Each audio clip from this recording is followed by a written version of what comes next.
And welcome back. Well, there's no doubt email has become an important and easy way to communicate. Email services and internet providers do a lot to protect us from scammers, but unfortunately, there's always something new right around the corner. That's right. You gotta stay vigilant. And joining us now is Patty Kadoran. She's the founder of A Senior Moment. She helps seniors live their best lives. And today she's here with an update on some of the most common email scams out there. It's always great to see you, Patty. Yes. It's nice to be here. Thank you so you. much. Yeah, email scams are getting more and more sophisticated these days, so we have to remain vigilant. In fact, email scammers are now using AI to include the names of family and friends in their email scams to make them even sound more legitimate. And it's so scary, not only just for our age group, I mean, and also the young ones, but the seniors who are trying to keep up and trying to stay abreast of everything that's going on. And then they have to deal with, is this something that's harming me or my children or my grandchildren? That has to be scary. Yeah, I mean, when you're employed, your company usually has a help desk or an IT department that can train you and then warn you when email scams might be coming. But seniors don't have a help desk, or they don't have a local expert who can help them undo that badly placed click. So they have to stay even more vigilant. Let's talk about some of the scams that are out there, starting with tech support scams. I'm sure that these work.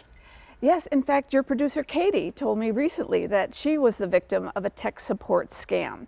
And I remember one day signing into my computer and this big red box came up on my screen that said that my computer had been infected with a virus and I had to call this number to get help.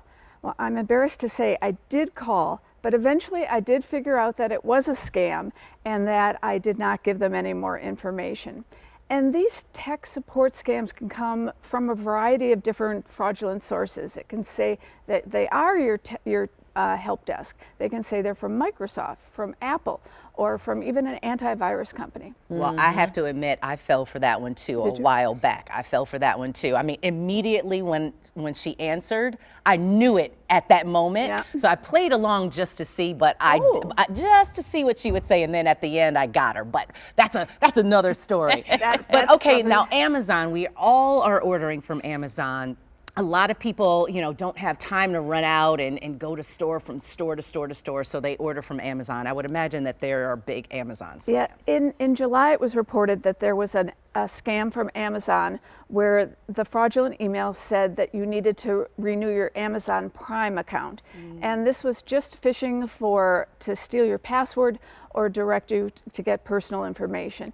And as you said, we all use Amazon, so it can seem very legitimate. Yeah. What about lottery and prize scams? We've heard about lottery and prize scams for a long time, and you think, oh, well, that's a thing of the past. But they're still prevalent today.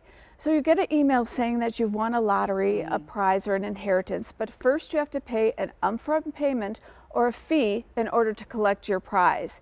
And the biggest red flag for these scams is that you've never entered the lottery. Right. So just delete it immediately. Yeah. And don't give them any money. So teach me now, because I like to learn along with our viewers. What is kishing scam? Quishing. Quishing. Quishing was a new one for me too. Yeah. I think we may have heard about phishing emails, fraudulent emails, but quishing is phishing using an embedded QR code.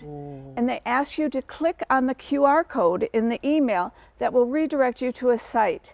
And these are even more dangerous because sometimes the quishing emails can bypass some of the more standard technology safeguards. Because it immediately gets you there. It does. Yeah. Oof. So we're running out of time, but these government impersonation scams concern me. And one that young people, I think, have their a radar up for it, but the one that from the Department of Transportation, yes, that's a common was very one. scary. And a lot of people got texts saying your driver's license would be suspended. Right.